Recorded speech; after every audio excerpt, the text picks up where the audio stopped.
나는 이 7가지를 바꾸고 부자가 됐다. 가난한 사람과 부자의 결정적 차이. 부자는 타고나는 거야. 나는 돈이 없어서 아무것도 못해.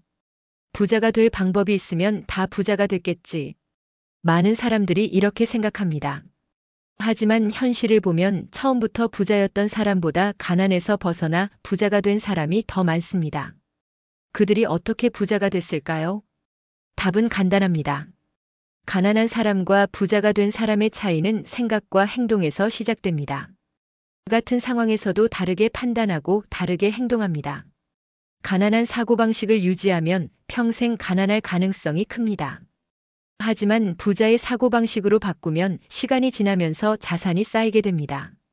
저는 이 7가지를 바꾸고 나서 경제적으로 완전히 다른 삶을 살게 되었습니다. 오늘은 부자가 된 사람들이 공통적으로 바꾼 7가지 차이점을 알려드리겠습니다. 그리고 이를 실제 사례 3가지를 통해 더 쉽게 설명해 드리겠습니다. 돈을 쓰는 것에서 돈을 불리는 것으로 바꿨다. 가난한 사람들은 돈이 생기면 어떻게 쓸지를 고민합니다. 하지만 부자가 된 사람들은 어떻게 불릴지를 고민합니다. 가난한 사람들의 소비 습관을 알아볼까요? 월급이 들어오면 바로 소비한다. 돈은 쓰라고 있는 거지 하며 현재만 즐긴다. 명품, 최신 스마트폰 등 보여주기 위한 소비를 한다. 이번엔 부자의 소비 습관입니다. 돈이 생기면 먼저 투자할 곳을 찾는다. 당장의 만족보다 미래를 위한 소비를 한다. 돈을 쓰기 전에 이게 내 자산을 늘려줄 소비인가? 를 고민한다. 첫 번째 사례입니다. A씨는 월급을 받으면 비싼 옷과 신상을 사는 것이 행복이었습니다. 하지만 시간이 지나도 자산이 쌓이지 않았고 여전히 월급에 의존하는 삶을 살고 있었습니다. 반면 B씨는 같은 월급을 받았지만 월급의 30%를 투자에 사용하고 소득을 늘릴 수 있는 자기계발 강의, 책, 네트워크에 투자했습니다. 그 결과 몇 년 후 B씨는 자신의 돈이 돈을 벌어주는 구조를 만들었고 경제적으로 자유로워졌습니다. 핵심 교훈. 돈을 벌면 먼저 어떻게 불릴지를 고민해야 한다. 소비는 나를 더 가난하게 만들 수도 더 부자로 만들 수도 있다. 한 가지 수입원에서 여러 개의 수입원으로 바꿨다. 가난한 사람들의 특징. 오직 월급만 의존한다. 나는 직장이 있으니까 괜찮아. 경제적 위기가 오면 대비할 방법이 없다. 부자가 된 사람들의 특징. 월급 외에도 부수입을 만든다. 주식 배당, 부동산 임대, 온라인 사업 등 다양한 수입원을 만든다. 경제적 위기가 와도 안정적으로 살아갈 수 있다. 사례 2. C씨는 안정적인 직장을 다니면서 별다른 부업을 하지 않았습니다. 하지만 갑자기 회사가 구조조정을 하면서 수입이 완전히 끊겼고 생활비 걱정에 빠졌습니다. 반면 D씨는 월급이 있지만 주식 배당으로 월 50만 원, 블로그 광고 수익으로 월 30만 원, 주말에 온라인 강의로 월 100만 원을 벌고 있었습니다. 그래서 D씨는 직장을 그만두더라도 경제적으로 문제없이 살아갈 수 있었습니다. 핵심 교훈. 월급 하나에 의존하면 위험하다. 수입원이 많을수록 경제적 자유를 얻을 가능성이 커진다. 노력만 하면 된다에서 올바른 방향으로 노력해야 한다로 바꿨다. 가난한 사람들의 생각. 나는 열심히 일하고 있으니까 언젠간 잘 될 거야. 시간을 많이 들이면 돈을 많이 벌 수 있어. 부자가 된 사람들의 생각. 내가 지금 가고 있는 방향이 맞는지 점검해야 한다. 내가 쓰는 시간 대비 최대의 수익을 낼 방법을 고민해야 한다. 사례 3. E씨는 하루 12시간씩 열심히 일했습니다.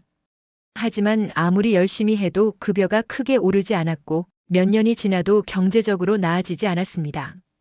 반면 F씨는 같은 시간 일하더라도 자신의 가치를 올릴 수 있는 직무로 이동했고 소득이 높은 스킬 프로그래밍, 마케팅, 영업을 배웠으며 본업 외에도 추가적인 수익을 만들었습니다. 그 결과 같은 노력이라도 훨씬 더 큰 수익을 창출할 수 있었습니다. 핵심 교훈. 그냥 열심히 하는 것보다 어떤 방향으로 노력하는지가 더 중요하다. 자신의 시장 가치를 높일 수 있는 일에 집중해야 한다. 나는 몰라서 못해에서 배우고 실행하자로 바꿨다. 부자가 된 사람들은 모르는 것을 배우고 바로 실행하는 습관이 있습니다. 가난한 사람들의 특징. 나는 그런 거 몰라서 못해. 배울 시간이 없어. 그거 다 사기 아니야? 부자가 된 사람들의 특징. 일단 배워보자. 작게라도 시작해보자. 경험을 쌓으면서 더 좋은 방법을 찾자. 핵심 교훈. 나는 몰라서 못해. 라는 말은 가난을 지속시키는 말이다. 작은 것부터라도 배우고 실행하는 것이 부자가 되는 길이다. 돈을 쓰면 줄어든다에서 돈을 투자하면 늘어난다로 바꿨다. 가난한 사람들은 돈을 쓰면 줄어든다고 생각합니다. 하지만 부자가 된 사람들은 돈을 제대로 투자하면 계속 늘어날 수 있다고 생각합니다. 핵심 교훈. 돈을 무조건 아끼는 것이 아니라 더 큰 돈을 만들기 위해 투자하는 것이 중요하다. 부자들은 운이 좋았다 해서 나도 부자가 될 수 있다로 바꿨다. 부자가 된 사람들은 자신도 부자가 될 수 있다고 믿습니다. 핵심 교훈. 부자가 될 수 있다고 믿는 순간 행동이 달라지고 결과가 달라진다. 돈을 위해 일한다 해서 돈이 나를 위해 일하게 한다로 바꿨다. 핵심 교훈. 내가 일하지 않아도 돈이 벌리는 구조를 만들어야 진정한 부자가 된다. 부자가 된 7가지 변화. 돈을 쓰는 것에서 돈을 불리는 것으로. 한 가지 수입원을 여러 개의 수입원으로 다변화시킨다. 노력만 하면 된다라는 생각을 올바른 방향으로 노력해야 한다로. 나는 몰라서 못해보다는 배우고 실행하자. 돈을 쓰면 줄어든다 해서 돈을 투자하면 늘어난다. 부자는 운이 좋다라는 생각을 나도 부자가 될 수 있다라는 생각으로. 돈을 위해 일한다 해서 돈이 나를 위해 일하게 한다라는 관점으로. 이 7가지를 바꾸면 여러분도 부자가 될 수 있습니다. 오늘부터 하나씩 실천해 보세요.